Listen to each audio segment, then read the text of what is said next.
You're listening to That Great Manc Pod, Greater Manchester's community podcast. Top one, our kid. Hi, this is Damien Carr, co-host of That Great Manc Pod. In this episode, me and Paul have the pleasure to talk to a good friend of mine that I've known for around 14 years, Ian McKay, an incredible artist in his own right who talks about bringing his passion, skills and experience back to the people of Manchester and Salford.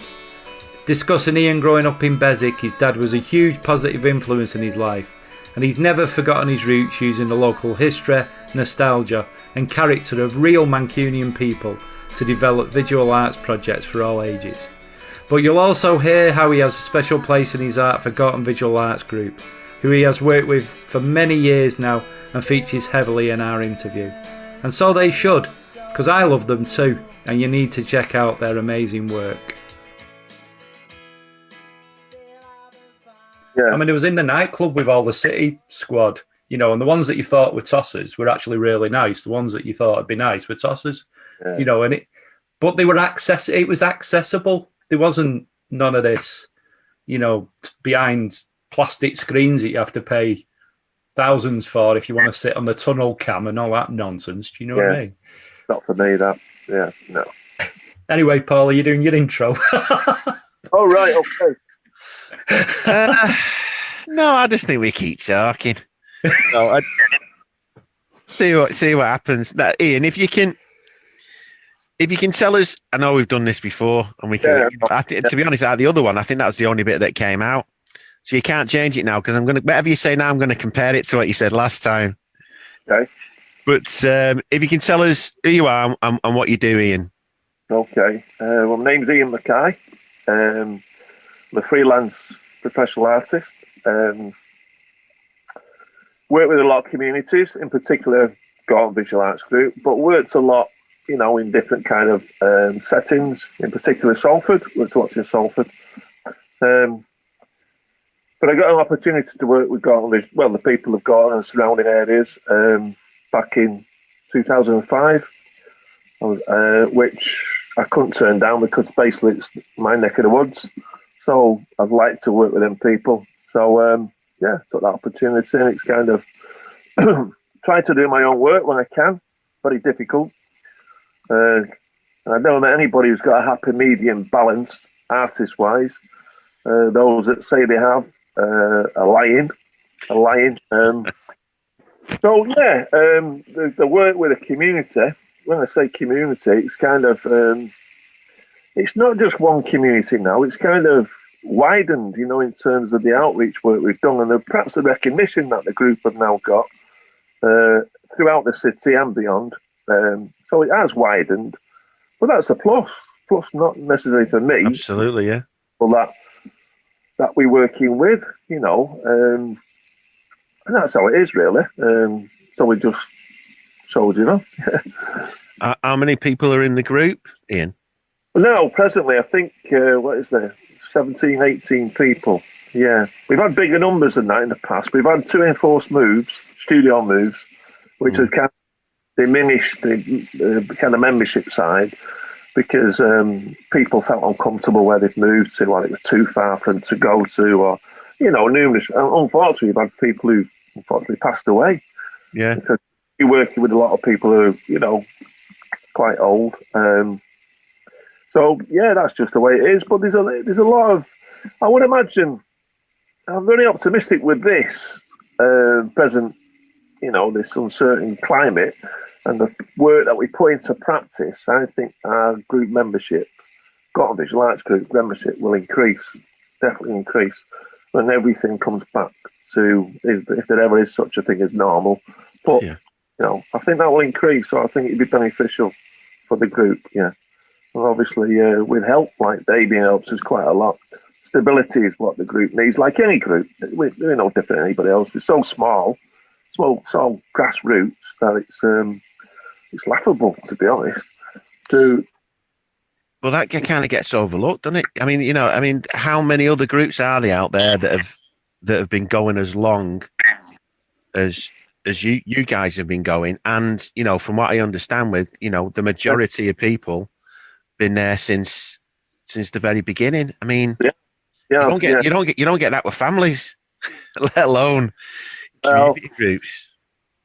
yeah. Well, I think listening to people, particularly the group members, obviously we have to, like any group, when we finish the project, you have to gauge the feedback. You can sense that they are a family. They are, I mean, we use the term family. I think they do feel like that this is extended family. And they all can, even during these lockdowns, you know, we ring people up to see how they are. And they just literally come off the phone from them with a group member. You know, they're constant, so they are family kind of, it's a big family. And that's great that it's created that. I mean, I personally haven't looked to do that, it's just done it. But I think our group I think what we've got, the key thing right from the start is obviously that we always, whatever we set out, whatever we said or say or we do, we literally do it what's on the tin. We do everything that's on the tin. We don't deviate. It's this and this only. You know, we don't deviate at all. And I think with that, everything's clear to everybody. You know, that once I say that we're going to do this project, and usually I get raised eyebrows. Oh, I don't know. It's going to stretch us and challenge us again. Maybe a bit. No, it's never too much. But then, once that conversation starts, then the journey of the project goes. You know, it's kind of it's like an adventure. I call it an adventure, and it obviously has a lot of flexibility in terms of the people you're working with. You can see that perhaps this isn't working for some people, so you can quickly change it, put your plan B into operation. But the theme of it doesn't deviate, and that. And I think that gives clarity right the way through for the people involved. They know right from the start, well, this is it. This is it. I'm not sure we can do it, but I know it won't change. But you know what, mate? I think that's what people look for. I mean, I do. It's that kind of, and I know situation. I mean, we're in a really, really weird situation at the moment. But, and you're hearing people just want a degree of clarity. Yeah. A degree of, right, okay, well, this is what we're going to do. Now, we might have to kind of swerve a little bit, but not keep going from place to place. And that's how you get, it's simple. That's how you get people. Yeah. I know it's about people as well, but that's how you get people to follow you and get involved and get behind you. As you say, there's a level of honesty with that approach, and that's something that's massively lacking generally within society. You know, you're being honest, you know, you're being transparent. There's no ulterior motive. It is what it is, you know. Yeah. I mean, like you say, that sincere approach. You have to be sincere. God, you can't treat people. We know people are streetwise. Why would you want to pull the wool over people's eyes? You just don't do it because you're going to get the best out of them. So you've got to be honest. You've got to be sincere. When you're challenging them, you challenge yourself, which with all these projects certainly challenge me. Well, I think that's healthy for me. I think it's healthy for me. And I always say that with the kind of working with people, it works both ways. I always look at it like, hopefully they learn a little bit off me because I will certainly learn a lot of them. And that's how I always...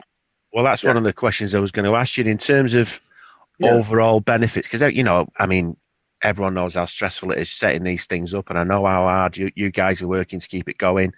And I know the work that Damien's doing with you. But from a personal point of view, what kind of benefits do you personally get out of running this group? Would you say that, well, I mean, they must outweigh the stress and everything else, because you wouldn't still be doing it after all this time. But there must be something that what would you say is the biggest thing you get out of running the arts group personally? Good question, that. Very difficult to answer. Let me have a think about that. I think one the friendship. I think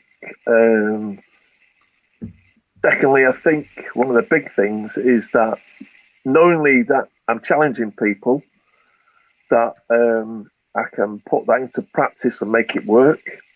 I think that's a big plus. thirdly, I think, well, obviously just said, watching people's approach to utilisation of materials. I learn a lot of that. I learn a lot. Yeah. I can put that into, when I get to my own practice, I can put that into my own practice. So I am learning off people. But I think the biggest thing is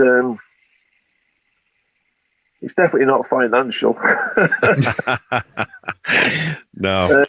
I think it's, how can I put it? I think it's a sense of value. I think it's a sense of value. I think it's a sense of me being able to look in the mirror and say, do you know what? Yeah. And this sounds a bit daft, this. I've quite often done this, look in the mirror and said, do you know what? You're capable of great things. And I always remind myself of that, right? Yeah. I think that comes from my old fella. You know, his kind of terminology he would use. But I also think a lot of this comes from when I was a kid, right? I'm the eldest of the 4 kids. Right? My mother died when I was 18. Right? And then I was fortunate to go to art college. I couldn't believe they were sending me, the oldest of the 4 kids. And I kind of didn't want to go because I thought I should be getting a job. My mum was ill. She was convalescing in Southport with this illness. I didn't know what it was at the time. But my old fella said, no, I want to give you a chance. I want to give you a chance. I said, no, I need to get a job, get an apprenticeship, and if I'm lucky, and just go out. All I actually wanted to do was draw at school, draw. Anyway, well, you give me that opportunity, and I think I've always been really grateful for that, and I think working with Gorton Visual Arts Group, I think he's for my old fella. Yeah. Mainly my old fella, because my mum was ill, but my old fella, for giving me that opportunity. Yeah. Everything we do, and I think we've said this in pretty much everyone we've ever spoken to, certainly I have, everything I do right now, and it's not always been the case, but it is about creating those opportunities. Yeah. Because you never know where they're going to lead, and there's nothing worse for me. And I can't speak for your dad, but I'm sure a big part of this was to see someone who's got a talent and not see them fulfill that talent is. Yeah, I think it's heartbreaking. I think it's heartbreaking. Yeah. I was fortunate. I went and all my mates left school and they got a job, in wherever. And but I thought I was fortunate. So where did you go? That... Sorry, Paul. Sorry, Matt. I was going to say. So when you went to art college, where did you after art college? Where did you take that then, or is that when you started doing your own stuff and selling it? And... Well, I did 2 years at. I came up here in Tameside, Ashton College. Right. It was geared towards advertising, right? So when I was nearing my second year, I was going for interviews in town to advertising agency. Right. And I could quickly see it was a rat race. And I thought, it's not for me, this. I don't fancy this. Can't see you in braces and slick back hair. Can't see it. No. So I was lucky I got an apprenticeship as a display artist. And because they managed my apprenticeship rather than do a 5-year apprenticeship, they gave me a 3-year one, but threw a lot into the 5 years. So I did that, and I come out and I had a trade. I could work in the exhibition industry, and I worked in the exhibition industry for 24 years. Wow. 24. Yeah. So, I think the longest I've ever had a job in the real world is probably about 24 months. 24 hours in some cases. But that's when I say that's the dream. I mean, to get a job doing something that you really like doing. I don't, up until recently, I don't think I've ever had a job where I really enjoyed the job. Might have done all right out of it, and in some cases I've done very well out of it, but I've never really enjoyed the job. Right. I might have enjoyed meeting people and that kind of interaction, but in terms of the job, when you think, what am I doing here? What am I selling? What good am I possibly doing other than I've got some cash in my hand. And now, when you're younger, that's probably more important. I think maybe it is an age thing. Certainly is for me. The older you get, and kids and stuff, you start looking at the world a little differently. And what can I? Because I don't have any particular talents in terms of the arts. Like drawing, singing. He's Damien's agreeing with me. Thanks, Damien. That's doing my confidence a lot of good. But I love to see people who have got those talents, and I love to see people doing stuff that they're really getting a kick out of. Yeah. So the thing for me out of all that, what you said earlier, Ian, was we talk about legacy a lot, and it's about not doing hit and run projects, always making sure there's a legacy to what you're doing. And if somebody gets inspired, they can continue doing it.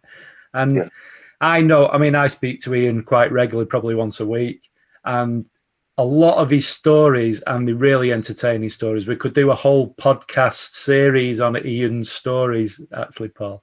A lot of them linked to his dad. And I think that legacy for your dad, Ian, and I know how important he was to you, is he gave you that opportunity, but then you're passing on that opportunity to loads of other people.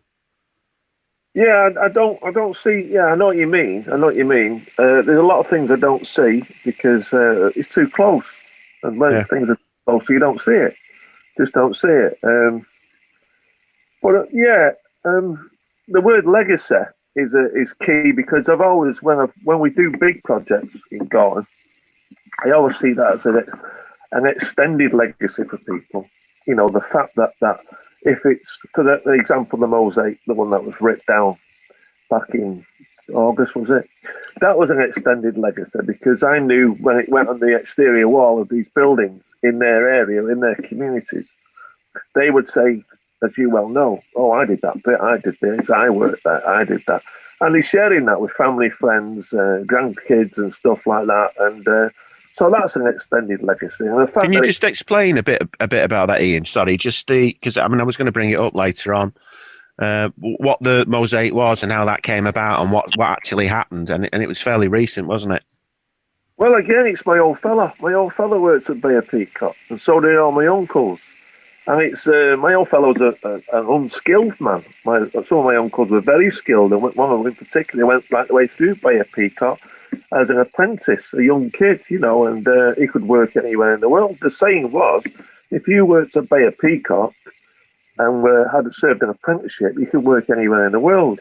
It was that renowned, this company, So I always I'm big on social history, in particular wherever you're working. And I was working in Gorton, and the social history in Gorton is huge, it's never ending.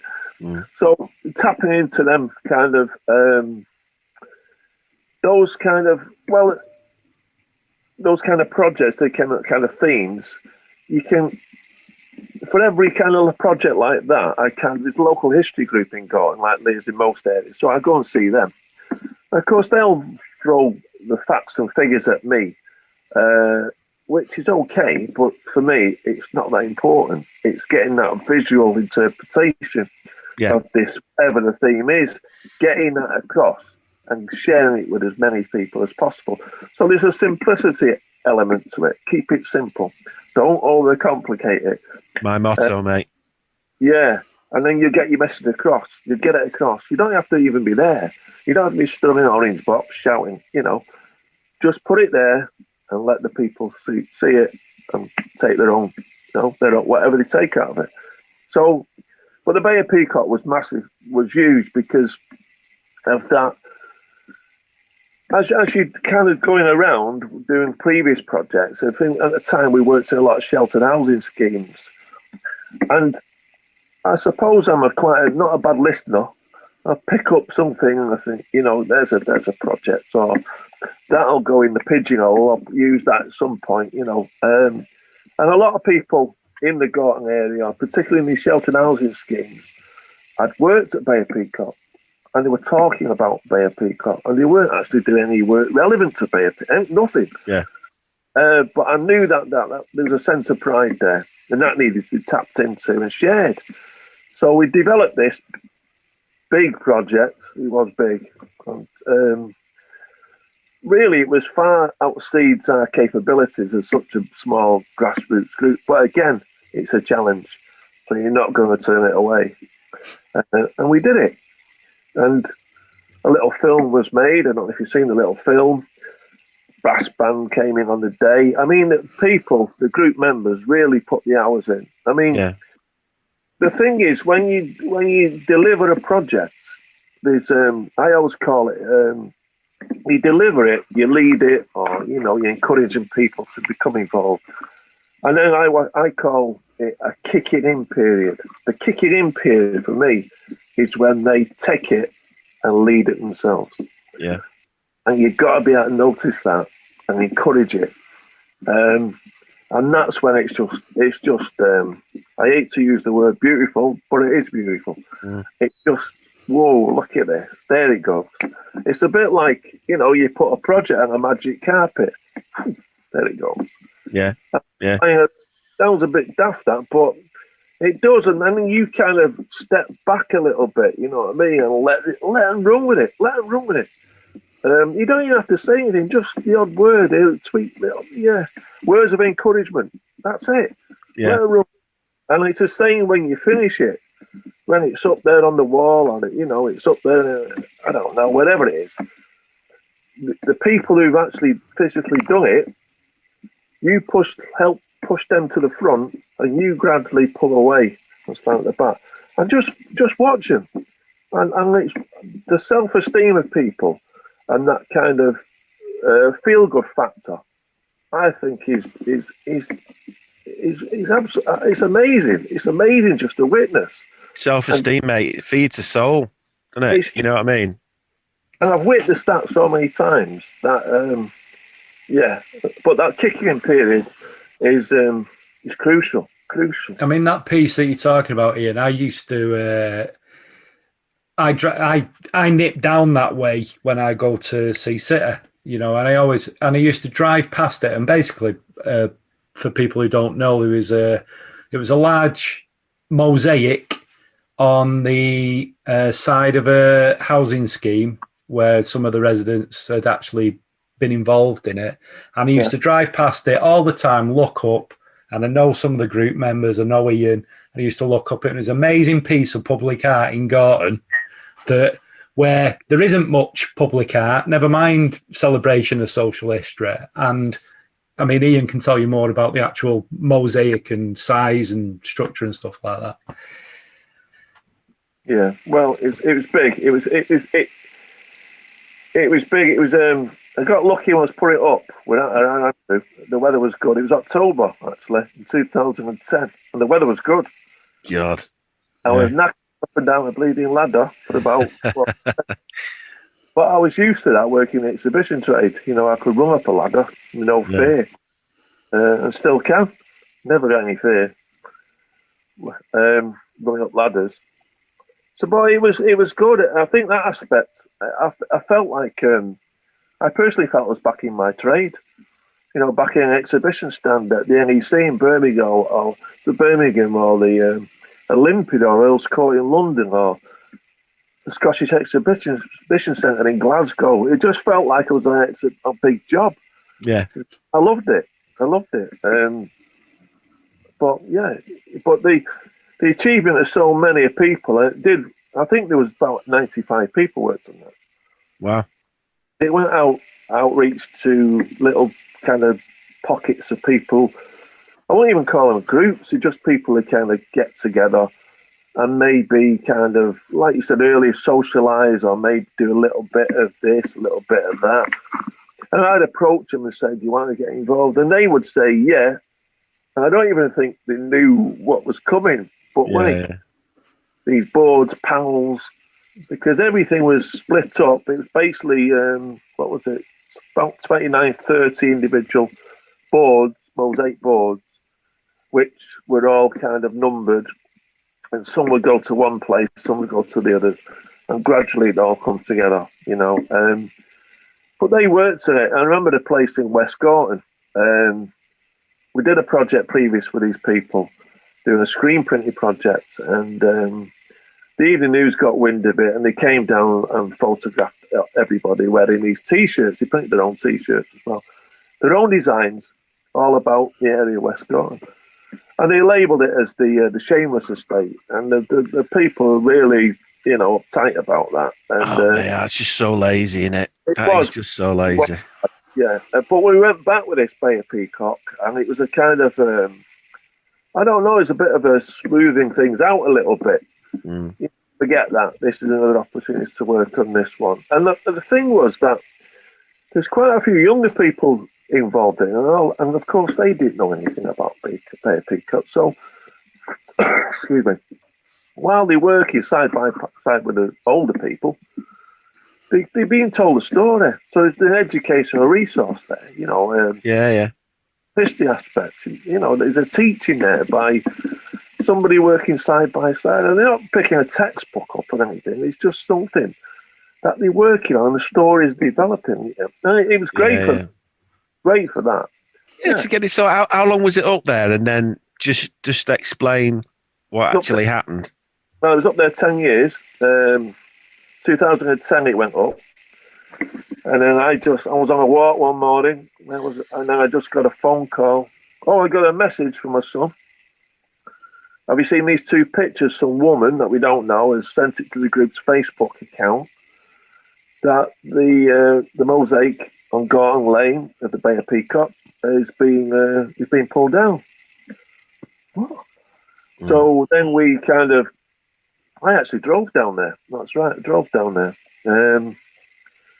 And there was a couple of blokes pulling it off the wall. I asked them what they're doing, and they said, they've been told to take it down for health and safety reasons. Right, so I made some phone calls, and before it could be stopped, it was literally just ripped down.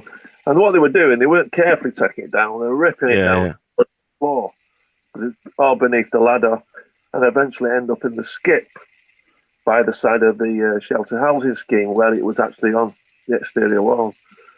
And then the public got hold of it. The community down there got hold of it, and it went crazy. It went crazy because they were posting, and I didn't realise how much affection, how much love it actually had.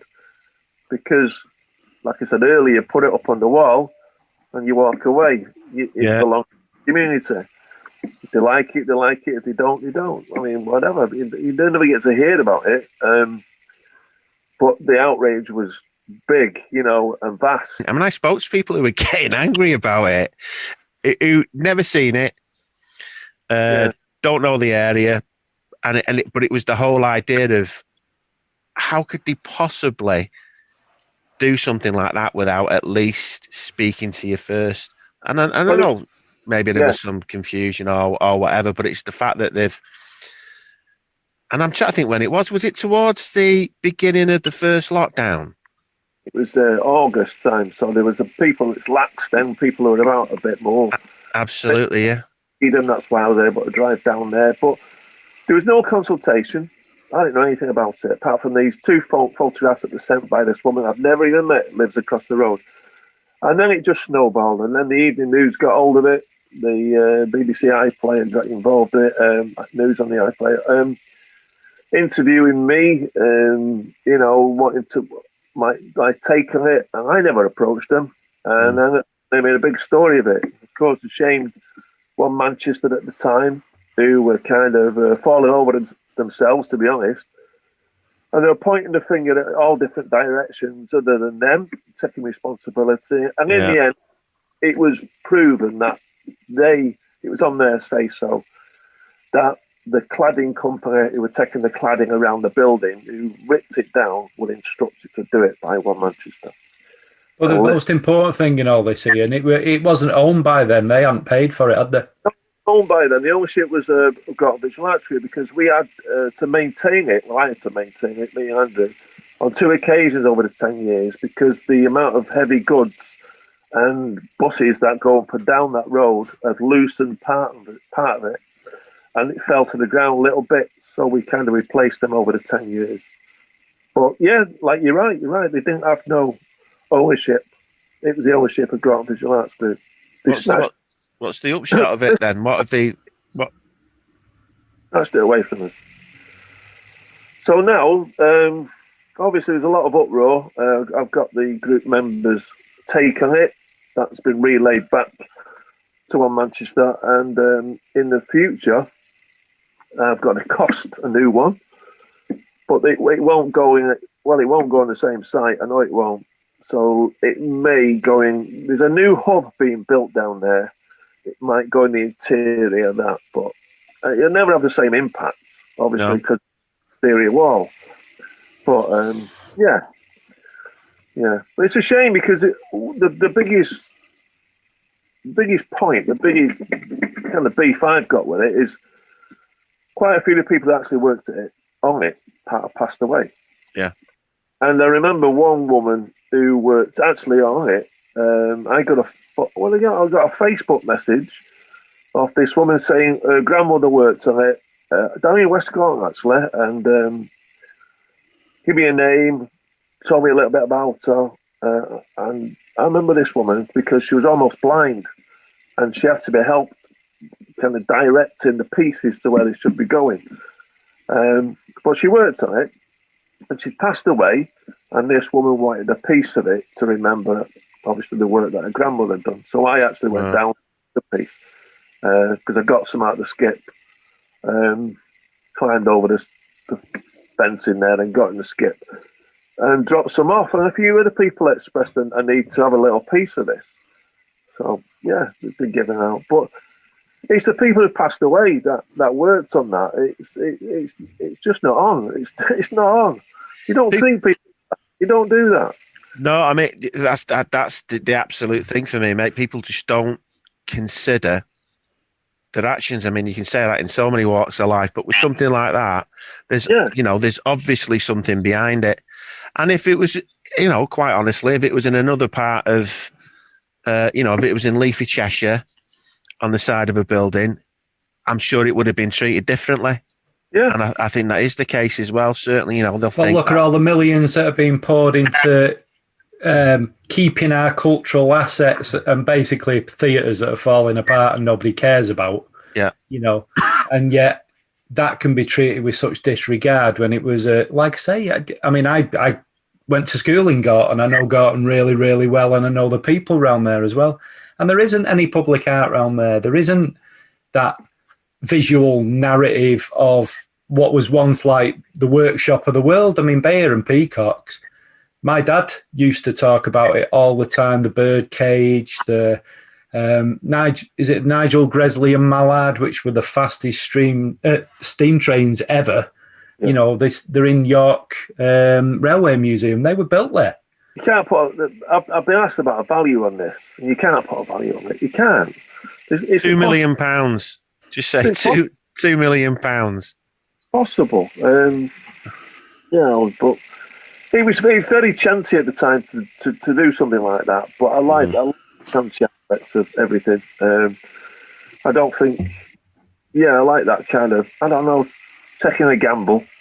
I like that. Perhaps I shouldn't do it as much as I do, but I like it because when you get away with it, it puts a big smile on your face.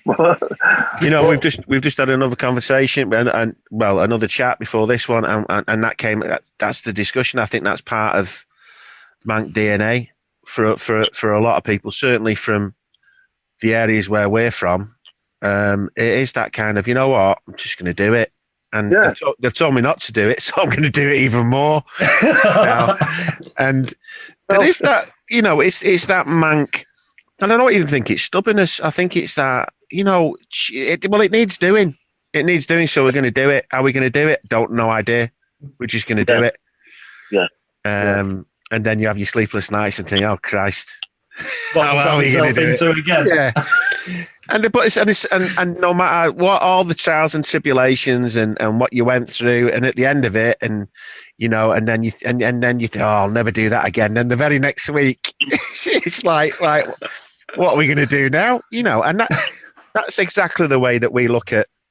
And again, I know I keep saying this as well, that 20 years ago I wouldn't have said this because you've got different priorities in life, but now, me and Damo, it's kind of like, no, this is, we want to work with people we want to work with. We don't want to work with ourselves, and we don't have to work with them. And for us, it's all about working with people we want to work with, and sticking smiles on faces, and that, and whatever problems we've got will be problems that we've created for ourselves, not having to deal with other people's problems, or not other people's problems, but issues that other people have caused. And I think it is that Manc mentality of, let's just go out and do it. Ian, I've got a question for you. I mean, I've known you a long time, but what piece of community art, and I mean, it could be anything, it could be a big mural, it could be a single piece.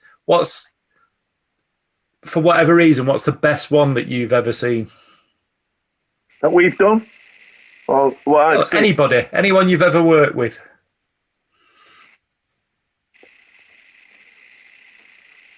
I actually think that I've not think what I've seen hasn't bettered what we've done already. And that's, I mean that honestly, for its value.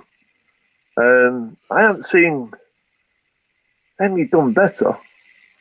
I've seen some maybe, okay. But no, I think the best ones I've seen are two we've done.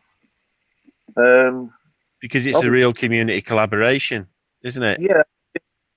The two for me that stick out for me is we did a wallpaper project, which I thought was amazing. And it was mad. It was mad. I mean, we actually got people printing their own wallpaper. And we had a group size then of probably about 23, 24 people. And all the full sheets of wallpaper were being printed, hand printed by little blocks that they've made themselves. So there's a lot of kind of working out registration and stuff like that, working out a system. And the wallpaper was hung directly above their heads.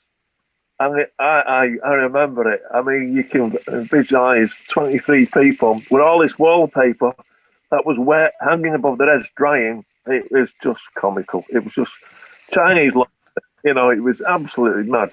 Yeah, but it worked so well. And when we put it out, we shown it in a million coats. And the Whitworth, we didn't invite them, they came down. And at the time, they had an exhibition of wallpaper designs from around the world. And I took the group to the Whitworth to see it, just to purposely see this. And said to them, yeah, but yours will be better than that. And they literally, what they did was fantastic. But the theme on the wallpaper is all about their personal, an element of their childhood. So there were different things on it that they print the wallpaper. It could be somebody's dog and cat that I remember as a kid. I remember one woman did a charavan, the old charavan, with taking on holiday, a slot machine.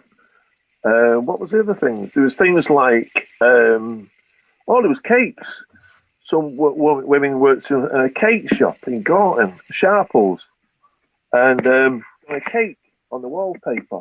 And the Whitworth loved this. They said to me, "Oh, we love these. We love them. We'd like to show them at the Whitworth." I thought, it's great. Where are you going to show them? You don't have a community art space. We're going to show them in the cafe. No, you're not. No, you're not. So it never happened. Why would you want to put people's work in a cafe? No, I'm going to look at it. So it never happened. And the second one was we did a project about Peterloo. And we always wanted to do a tapestry about Peterloo. We had this idea to do this tapestry. And I took everyone up in community transport up to Kendal to see the Quaker tapestry up there. And we had a look at it. And I remember in the bus coming back, asking people, what do you think? And they go, yeah, it was lovely. Yeah, but yours will be better than that. Yours will be better than that. And we never got we never got the funds to do it. I thought we might have a chance.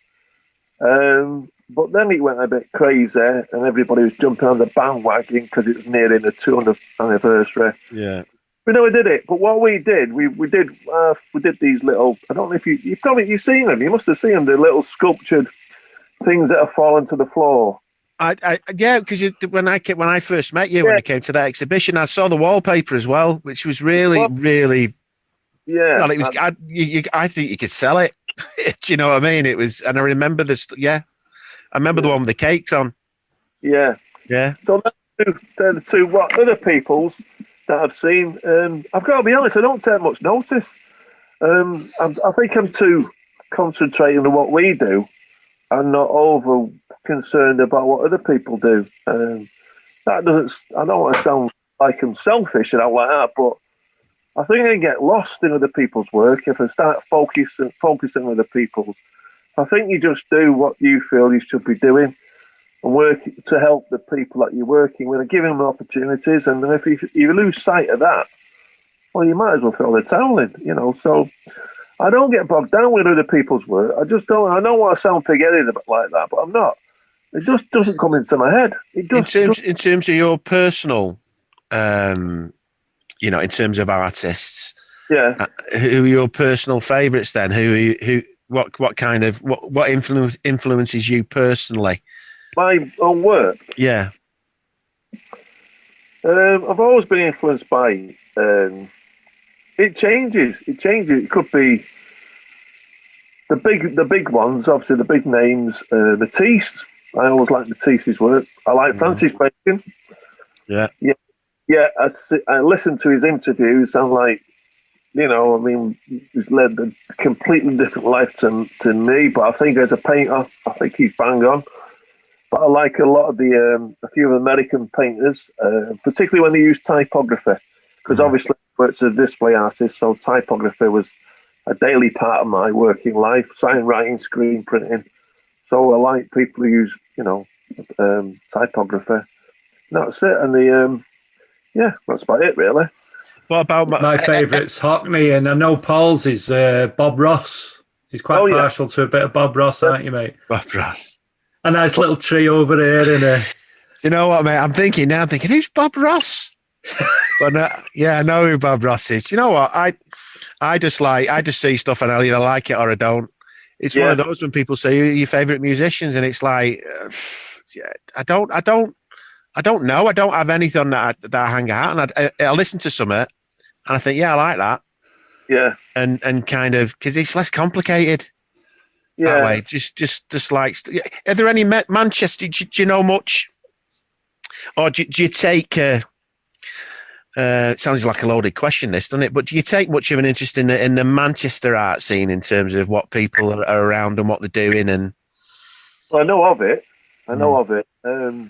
Obviously, they got this northern school, which dates back to the Lowry period and all that, and Harold Riley at the time.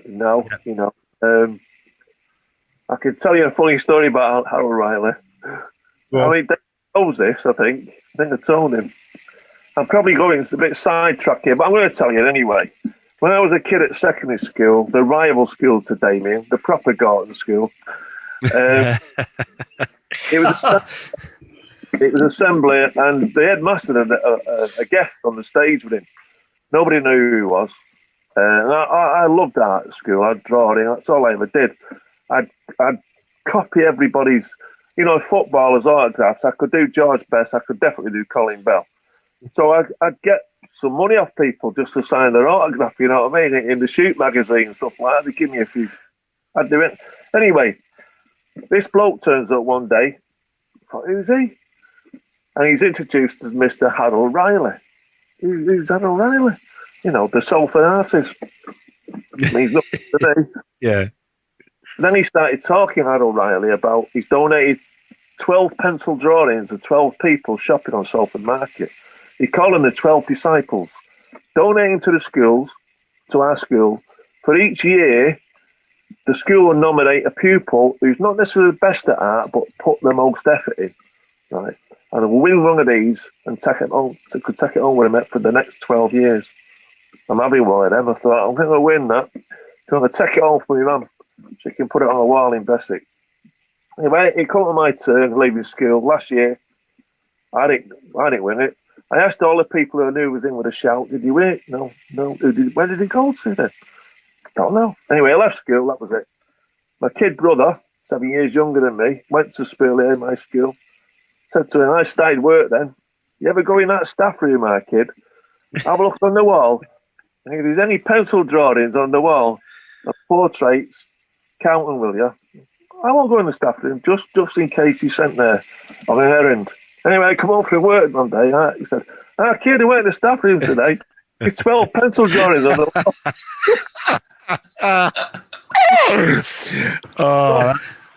So I left Salford University and I went working at Bew Hill School in Salford.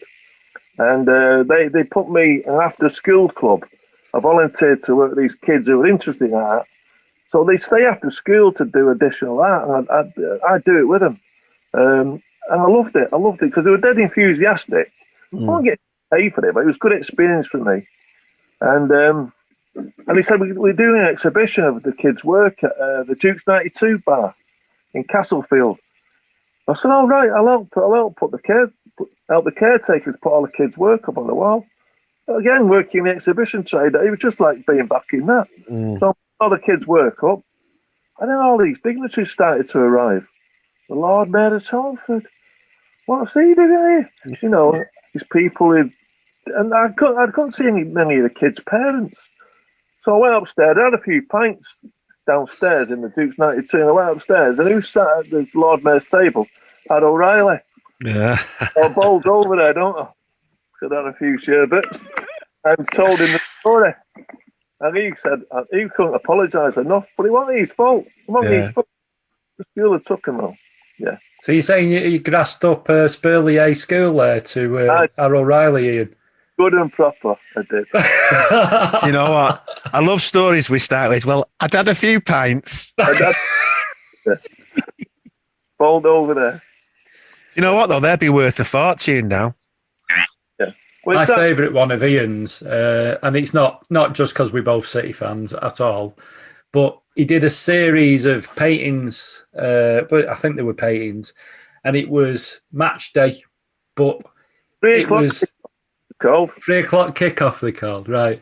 And what it is, Paul, they're all it's all the match day, and mate, you look at them and you're there outside the Etihad on a rainy day, but it's all like people's feet. You told me this before, yeah. Yeah. Well, my mate who lives in the States, he's a big red like yourself. He's a Manchester lad. Excuse me, he's lived there since the 80s, and he said, I love these. I said, well, they're about going to the match. For me, when I was a kid, you know, all you see is like from the waist down, you don't see anybody. Because that's all I see. That's all I see. And he said, yeah. They remind me to go to Old Trafford on a wet, cold Wednesday night. I said, that's great. Send us some prints over. Get some prints done and I'll flog them. You live in Chicago. And he flogged a lot. And he said, I've been telling them to people from South America. He said, they remind them of going to the match. What? So, yeah. But I get weird. When that happens, I get a bit weary. Oh. I don't want to pigeonhole myself. I'm going to get that key word. You've got to avoid that complacency. You know, and it's working with groups. When I know a project works, like the Bay of Peacock, they come to all doing mosaics. Once it's finished, and he said to me, are we doing another mosaic? Complacency. No, we're not. Definitely not. Taken right away off it. No. That's too easy. It's got to challenge you more, got to stretch you, and you've got to stretch yourself. I go down the Carnes of Oldham Street and say to them, I want some material. What are you doing? I'm making a banner. What kind? I said, I've got it in my head, but give us a picture on it. That's what he says. That's what he says all the time when he says, it's in my head. I said, well, it's no good in your head. It's no good in your head. But, and then you find out, and you think, well, what about all the other people in the group? And if you do, every project is like a diversity of things. You find out that, oh no, them people, the textile skills aren't necessarily very good at this one. But look at it, the way that they have them skills. Look at these two, they really, wow, they probably skills they never even thought they had. Yeah. And then the next project, something completely different. They're struggling, and new people come into play. And you think, and I think it's great that because people stumble on skills that they don't even know they've got. Keep on learning, mate. Yeah. It's keep. I think once you stop, it's probably one of the truest things that someone's ever seen. Once you stop learning, you kind of you stop living, aren't you? Really, once you the ability to at least try and learn something. And it may not be a skill, even if it's just a fact, even if it's just doing a bit of research or watching the news or whatever, just taking that interest. But giving people new skills, mate. I mean, that's a big part of what we're trying to do with the sessions is first and foremost try and stick a smile on the face. Yeah. And, give them a couple of hours or whatever to just get away from whatever they're having to deal with. But if that means that they end up, really into crocheting or crafts or whatever, then great. Yeah. Absolutely great, Yeah. And the weirder the weirder the better. I mean, we're all constantly on the lookout for someone who's going to come in and say, lion taming. And at least it'll get us on Northwest tonight. Can you imagine? Just see Damien sticking his head in a lion's mouth. I've done that a few times, mate, but metaphorically. So where do you, without sounding, I mean, because we all know how rough it's been the last few months and what have you, and the foreseeable's going to be there or thereabouts. Where do you see yourselves next year? You're not thinking that far forward in terms of the group and carrying it on. And I am thinking a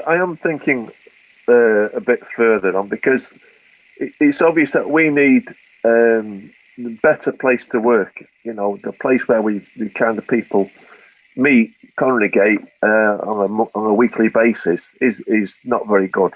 It's got poor light. It's freezing. It's damp. It's not. I mean, it's out of the way a little bit in the Gorton area. So I'm conscious that when everybody comes together again, our group size, our group membership might be bigger. I think it will be. That we need better facilities, so that's one thing I'm kind of going to put on the toes of One Manchester to try and help us out with. It has been mentioned, not necessarily by me actually, by the group themselves. They've mentioned it and they've forwarded their comments to One Manchester. So, and I think that's better coming from them because they have me. So hopefully that I'm confident that with a new place to work from, that Gorton Visual Arts Group will, I'm not going to say bigger because we don't want to be bigger, we'll be able to meet the needs of more people in that area. And they don't have to necessarily be from that area. Anybody who wants to come and work with us, But I think with better facilities, I think and I think we will get that. That's what I'm going to try and get for the next few years, and get the big projects back in again. Obviously, better places to work. I mean, what we've done for the last probably 3-4 years, because our facility where we work is shocking. We can't encourage people to come to us. We've done a lot of outreach work in the past, and as you well know, if you want to engage people, they're not necessarily going to come to you. You've got to go to them, haven't you? Yeah. So our outreach program got bigger and bigger and bigger. For one reason, particularly during the winter months, our group members where we are, if they meet on a regular basis, are freezing, they feel uncomfortable, they don't want to come. So we've taken outreach to places where we know they've got good eating, they've got a cafe and stuff like that. It works. Yeah. So, it's not a lot to ask for, mate, is it? It's not a lot to ask for when you're doing so many, so many positive things in the community. Yeah. And I mean, Damien's commitment is 100%, as is mine, and we'll do whatever we can do to support you on that, mate. I think what you do is amazing. You probably won't say it yourself, so I'll say it for you. But I think what you do and what you all do is absolutely amazing. Right. Okay. Right. No, take it. Paul, I've challenged him. It's their 15th year next year. So I've challenged Ian that we need one big project that lots of different projects feed into to celebrate the fantastic achievements they've made. You know what I mean? Yeah. Well, I pulled that out to the group on Monday. I sent them all a message regards that, and I told them it wasn't that didn't come from me, but it hadn't come from me. It come from you. I spoke to people. I've done the catch up this week, bringing people up, and they seem up for that. Obviously, they're a bit surprised actually. The first initial response was 15 years. Has it been that long? Yeah, it has. Yeah, it's a long time. I mean, it's like I say, it's just for anything to go on. The only thing I know that's gone on for longer than 15 years is probably the Rolling Stones. The Rolling Stones, yeah. Other than that, see, the most important thing about that, the reason Ian was talking to me, and he was, I'm speaking for you here, Ian, but he was really worried about some of the group members, that they were losing the will, that they were not engaged, that they were just with what's going on and not seeing each other and not being able to get out of the house and that, because a lot of them have got medical problems, learning difficulties, elderly. I mean, it's a real mix. And I said, well, why don't we put out there and start planning a big project to give them something to focus on and give them some hope and something to sort of think, oh, right, it's only a couple of months and then we'll be, planning something big, and that was where that came from, It was to give them that inspiration, really. Well, in that respect, I think it's worked because the feedback from them, generally, when I spoke to them, we just had I've just received a text message, mainly by phone. When I spoke to people, they immediately, like I said earlier, they're surprised it's 15 years. But I think, like you say, it's something it's given them something to look forward to. The first thing they want to do, I know what they want to do when we get back together again, is go on a seaside trip, right? Because we used to do that every year, and I always seen it like a bonding kind of exercise where, we get on the community transport and they pick the venue wherever, Llandudno, Morecambe, wherever, and off we go. And it's like, honestly, the trips, like Alan Bennett, honestly. Yeah. It's like they're all singing, right? And in fact, once we went to, where did we go? Oh, we went to Conway, and they all went in the toy shop. Right, yeah, we always have fish and chips. I used to get him out of the bleeding cafes, cream teas. I don't know. Easy. Right. Anyway, I took it one year. I took sketchbooks. We was doing a project called Having a Lovely Time, all about going to the seaside. And I took these sketchbooks and I bought disposable cameras and all from all. I couldn't bleeding find them. They're all shopping. Right. Tell me, stop shopping. And then they're going for cream teas. I give up in the end. Well, I got myself an ice cream and a bleeding seagull nicked the... Anyway. There's Ian planning colour studies and all this, Paul, and all and it's only him doing it. Only me. But we went, they went to this toy shop in Conway and they bought what they call them. Oh, what they call it? You blow out of them, make a noise. Oh, God. Oh, the whoopee cushion type things. Yeah, there's a name for it, isn't there? Like a kazoo. Oh, oh God. They bought them, right? Oh, the journey back on the bus. Yeah. They're all, hey, somebody shout the name of a tune out. They're all playing, aren't they? Yeah. Was it like the Vuvuzelas at the South African World Cup? Say, yeah. Mad. The toffee's going around. Pear drops. Coca-Cola dropped. Oh, it's mad. Oh, I bet there was a few cheeky little hit flasks in there as well, weren't there? There has been in the past. Unfortunately, those people are not members of the group anymore, but there was. I have to get a few of them out of Wetherspoons. Well, they're doing. Oh, mate. Listen, it's been great to speak to you, mate. And like Damo says, there's tons and tons of stories we could go through, but I've got to go through and edit this. And if we carry on anymore, I won't see my kids again. There's loads of stuff in there, mate, honestly. And like I said, and I know you've known Damo a lot longer and stuff like that, but from me, from what I see, what you do and Damien's commitment, I think what you're doing is ace, mate. I wish there was more people like you, and there are out there, but not as many as I'd like this to be. So yeah, keep on doing what you're doing, mate, and whatever we can do to support you. Okay. We'll knock down additional doors for you. That's all we do is knock down doors and then go, give us some money, and he go, all right then, and we go, right then. And that's well, when this goes out, Paul, we need to link it to the Just Giving campaign that they've got and give that a push. Listen, mate, again, thank you. It's been an absolute pleasure. Nice pleasure. I've enjoyed it. And let's have a beer when. Well, I'm still making me beer. You've got to taste that. You've tasted Damien's, haven't you? Yeah, I have. Yeah. Is it that good? He only took 6 bottles or something. He's never had any since. I thought I had Corona. I felt that rough. Right, scoot off. Listen, again, thanks a lot, mate, and let's have a beer soon. Yeah, good. Look forward to it. Yeah, you take care. Ian. All right, see you later, Damo. Mate. Bye, Dave. Bye, Paul. See you later, Take mate. care, mate. You're listening to That Great Manc Pod, Greater Manchester's community podcast. Top one, our kid.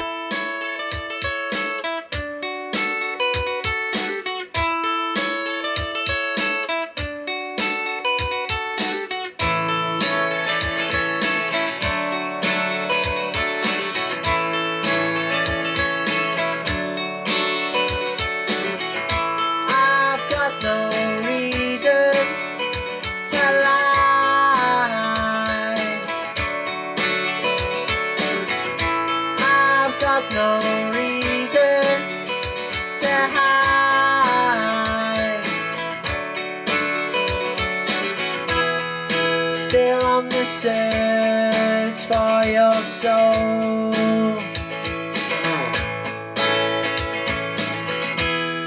Still haven't found the goal.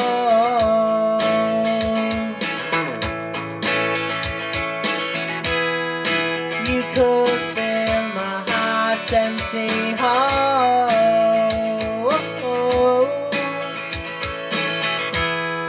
You're leaving me here stone cold.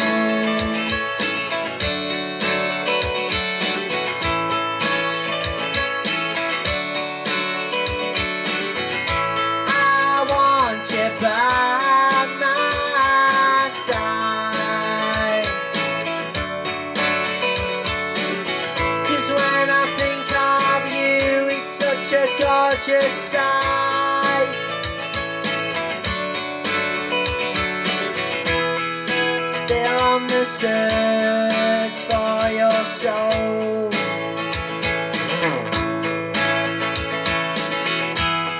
Still haven't found the goal.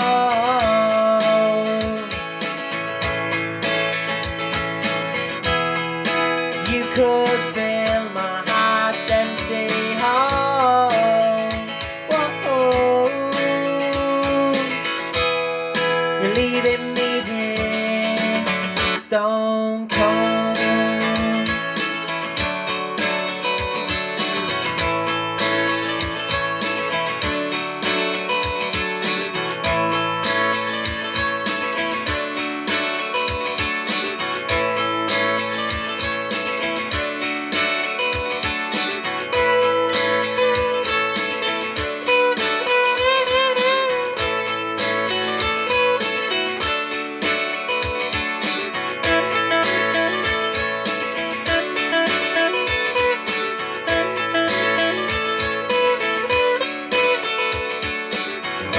Times change and love is strange.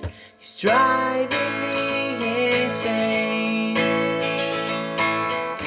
Your soul could fill that hole. My heart can be rearranged.